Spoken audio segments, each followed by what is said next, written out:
कि गजा और हमास की लड़ाई या हमास और इजराइल के दरमियान जो जंग चल रही है, इसमें ऐसा नहीं है कि सिर्फ नुकसान गजा का हो रहा है, सिर्फ नुकसान हमास का हो रहा है।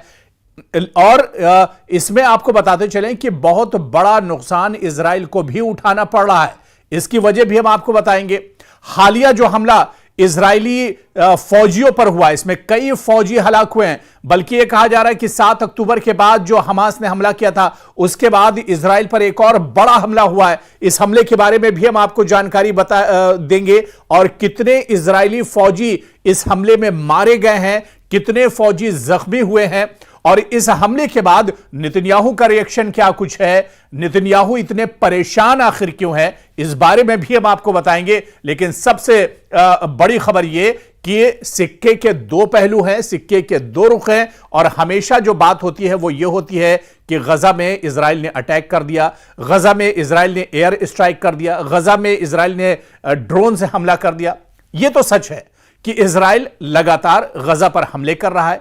पिछले कुछ दिनों में गजा पर इजराइल ने अपने हमलों में तेजी लाई है। हजारों मासूम जो हैं वो गजा में एक तरह से मौत के घाट उतार दिए गए, जिनका कत्लेआम एक तरह से गजा में किया गया है। और सिर्फ बम और हथियारों से नहीं, बल्कि गजा की नाकाबंदी करके भी जो मासूम है उन्हें भूखे प्यासे एक तरह से मारा जा रहा है। उन तक जरूरत के सामान नहीं पहुंच रही है, बल्कि यहां तक कि जो दवाएं हैं वो भी गजा के अंदर नहीं पहुंच पा रही हैं। गजा के बाहर एक रिपोर्ट के मुताबिक कई हजार जो राहती सामान के ट्रक हैं वो मौजूद हैं, वो खड़े हैं, लेकिन गजा के अंदर नहीं जा पा रहे हैं। यानी जितना ज्यादा इजराइल के जरिए जुल्म हो सकता है वो गजा पर किया जा रहा है। यह सच्चाई है और दुनिया के सामने इस तरह की खबरें आती भी रहती हैं। और गजा में 7 अक्टूबर के बाद सिर्फ गजा की अगर बात करें, इजराइल के हमलों में 54,000 से ज्यादा जो फिलिस्तीनी है वो मारे गए हैं। गजा के अंदर मासूम बच्चों पर हमला किया गया, खवातीन पर हमला किया गया, बुजुर्गों पर एक तरह से हमला किया गया और 54,000 से ज्यादा लोग सिर्फ गजा के अंदर हलाक किए गए हैं, मारे जा चुके हैं, उनका कत्लेआम किया गया है। यह तस्वीर है। लेकिन इससे भी बड़ी तस्वीर ये और इससे भी बड़ी सच्चाई ये कि इस लड़ाई में ऐसा नहीं है कि इजराइल परेशान नहीं है, नेतन्याहू परेशान नहीं है। नेतन्याहू के पेशानी पर भी अब शिकन साफ तौर पर देखा जा सकता है। जो बड़ी खबर है जिसकी हम बात कर रहे हैं और आज की जो सबसे बड़ी खबर है, शुमाली गजा में इजरायली फौजियों पर हमला किया गया है। जंगबंदी के बाद इजराइल को अब तक का सबसे बड़ा जानी नुकसान उठाना पड़ा है। जी हां, जो पिछली जंगबंदी हुई थी हमास और इजराइल के दरमियान, उसमें अब तक का सबसे बड़ा जो जानी नुकसान है वो इजराइल को उठाना पड़ा है। इजरायली फौज की गजा में लगातार जारिहत जो है वो जारी है, लगातार गजा में स्ट्राइक कर रहा है इजराइल, ये सभी जानते हैं। लेकिन इजराइल के फौजी भी इस जंग में मारे जा रहे हैं। इस जंग में इजराइल का भी बड़े पैमाने पर जानी और माली नुकसान हो रहा है। यरूशलेम से जो पूरी खबर आई है वो हम आपको बता रहे हैं कि इजरायली फौज ने एक जानकारी देते हुए कहा है कि गजा की पट्टी में उसके कई फौजी मारे गए हैं। मार्च में हमास के साथ जंगबंदी खत्म करने के बाद से इजराइल की अफवाज पर यह सबसे मोहलिक, सबसे बड़ा, सबसे खतरनाक हमला बताया जाता है। फौज ने बताया कि कई फौजी मारे गए हैं और सबसे अहम बात यह है कि जो फौजी इजरायली मारे गए हैं इनकी उम्र 20 साल के आसपास बताई जाती है। यानी यंग फौजी हैं, बिल्कुल नौजवान ये लड़के हैं जो एक तरह से इजराइल की फौज में थे और इन्हें मारा गया है। आपको बताते चलें कि 1-2 दिन पहले ही शुमाली गजा में लड़ाई के दौरान ये फौजी मारे गए हैं और बाकायदा इजरायली मीडिया ने भी इसकी तस्दीक की है। इजरायली मीडिया ने बताया है कि वो जबालिया, जिसके बारे में आप जानते होंगे, जबालिया का इलाका जहां पर बहुत ज्यादा नुकसान एक तरह से गजा के अंदर पहुंचाया था इजराइल की फौज ने, ये वही जबालिया है। जबालिया के इलाके में एक धमाके में दरअसल ये फौजी मारे गए। आईडीएफ की इब्तिदाई तहकीकात के मुताबिक कई फौजी जो हैं वो जबालिया में फायर इंजन की हिफाजत कर रहे थे। यह फायर इंजन दरअसल इजराइल का था और बहुत इंपॉर्टेंट होता है जब जंग होती है उस दौरान। तो इस फायर इंजन की हिफाजत ये फौजी कर रहे थे इजराइल के, जो गजा में एक बख्तरबंद गाड़ी को बुझाने के लिए दाखिल हुआ था, जिसमें तकनीकी खराबी की वजह से दरअसल आग लग गई थी और इसकी वजह से फायर ब्रिगेड की गाड़ी पहुंची हुई थी और जबालिया से निकलते हुए काफिला सड़क किनारे बारूदी मवाद दरअसल पहले से लगा दिया गया था, जिससे इजराइल के ये फौजी एक तरह से हलाक हो गए। और जैसे ही इजराइल के फौजियों का यह काफिला जहां पर बारूदी सुरंग बिछी हुई थी, बारूदी सुरंग के जैसे ही पास में यह काफिला पहुंचता है, उसी वक्त बड़ा सा धमाका होता है और इस धमाके में इजराइल के कई फौजी मारे जाते हैं, कई फौजी जो है हलाक हो गए हैं, जो मौत और जिंदगी की जंग एक तरह से अस्पताल में लड़ रहे हैं। और यह बताया जा रहा है कि अभी अभी हालिया दिनों जो जंगबंदी हुई थी, जिस जंगबंदी को इजराइल ने ही तोड़ दिया है, इस जंगबंदी के मुआहिदे को, इस जंगबंदी के बाद इजराइल का सबसे बड़ा जानी नुकसान एक तरह से हुआ है इस हमले में, और यह हमला बारूदी सुरंग के जरिए से किया गया है।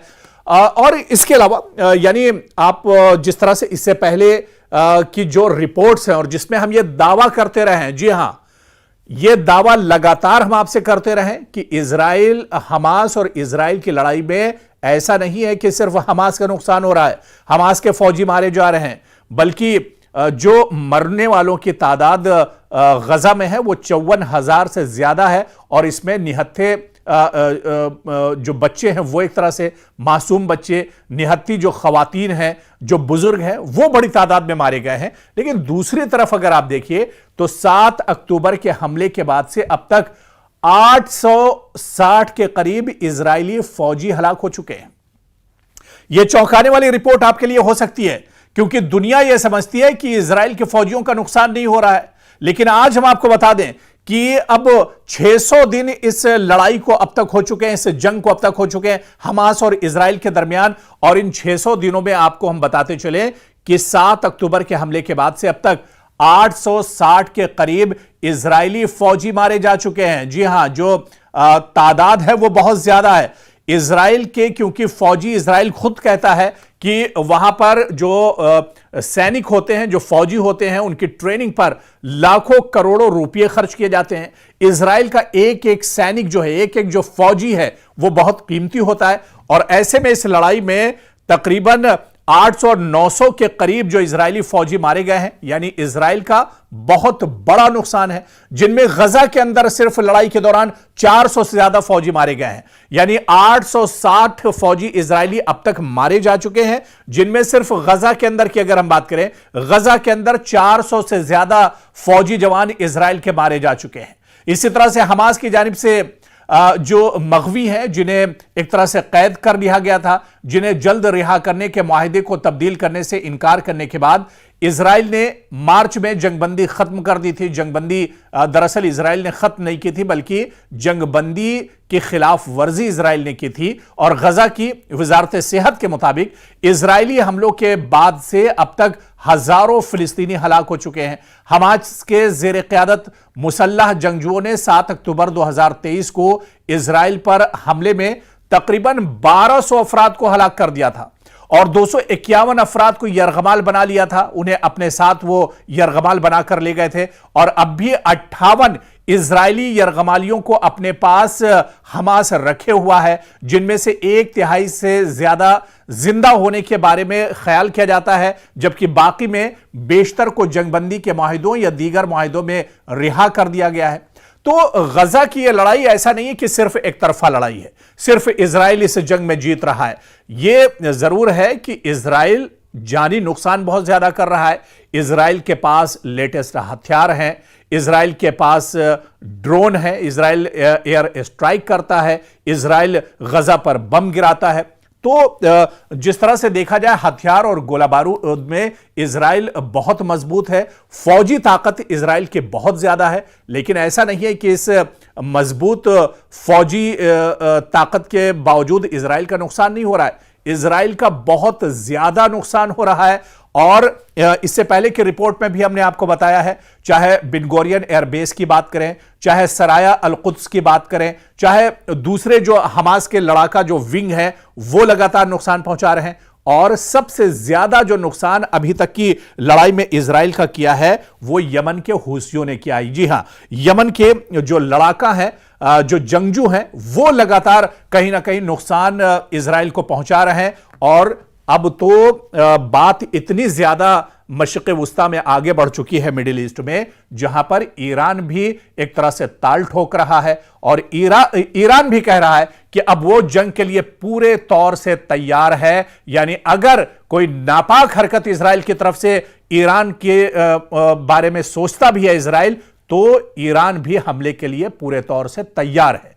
और यही वजह है जिस तरह से हालिया दिनों हमने देखा कि जब एक तरह से सालसी की थी अमेरिका ने कि एक बार फिर मशरिक़ वुस्ता में जंगबंदी होनी चाहिए, गजा में अब जंग का दौर खत्म होना चाहिए, तो इजराइल पहले तैयार हो गया था। इजराइल फौरन तैयार था कि हां जंगबंदी हो जानी चाहिए, लेकिन हमास ने इस मसवदे को, ये जो एक सालसी की राय रखी गई थी, इस पर एक तरह से हमास तैयार नहीं हुआ और हमास ने कहा कि इस तरह के हालात में जंगबंदी वो नहीं चाहता है, बल्कि अब आर पार की लड़ाई होगी। और इस तरह से नेतन्याहू की एक बार फिर से जो मुश्किलें हैं वो एक तरह से बढ़ गई हैं, क्योंकि पूरी दुनिया से अब इजराइल पर दबाव बन रहा है। इस बीच खबर यह भी आई थी कि नेतन्याहू बहुत ज्यादा बीमार हैं, हॉस्पिटलाइज उन्हें किया गया है और उनकी जिम्मेदारियां जो हैं वो उनके जो डिप्टी हैं वो एक तरह से अंजाम दे रहे हैं। और अब शुमाली गजा में जो हमला हुआ है इजरायली फौजियों पर,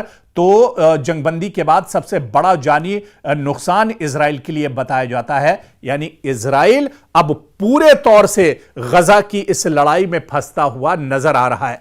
दुनिया को दिखाने के लिए नेतन्याहू कुछ भी बयान देते हो, वो अमेरिका, वो एक तरह से ईरान को धमका रहे हो, या फिर वो यमन को धमका रहे हो, या फिर वो हमास को तबाह बर्बाद करने की बातें कर रहे हो, लेकिन अंदरूनी जो सच्चाई है वो यही है कि नेतन्याहू एक तरह से घिरे हुए हैं। नेतन्याहू की परेशानियां कम होने का नाम नहीं ले रही हैं और नेतन्याहू अब इस जंग से बाहर निकलना चाहते हैं, हर तरह की तरकीब कर रहे हैं। अमेरिका को भी वो साथ ला रहे हैं, डोनाल्ड ट्रंप से भी बयानात दिलवा रहे हैं, लेकिन अब हमास एक तरह से तैयार नहीं है। हमास चाह रहा है कि अब जंग जो है वो आर पार होनी चाहिए और अगर जंगबंदी होती है तो हमास की शर्तों पर होगी, तभी यह जंगबंदी होगी, वरना यह जंग ऐसे ही चलती रहेगी और हमास जो है वो एक तरह से इजराइल का मुकाबला करता रहेगा।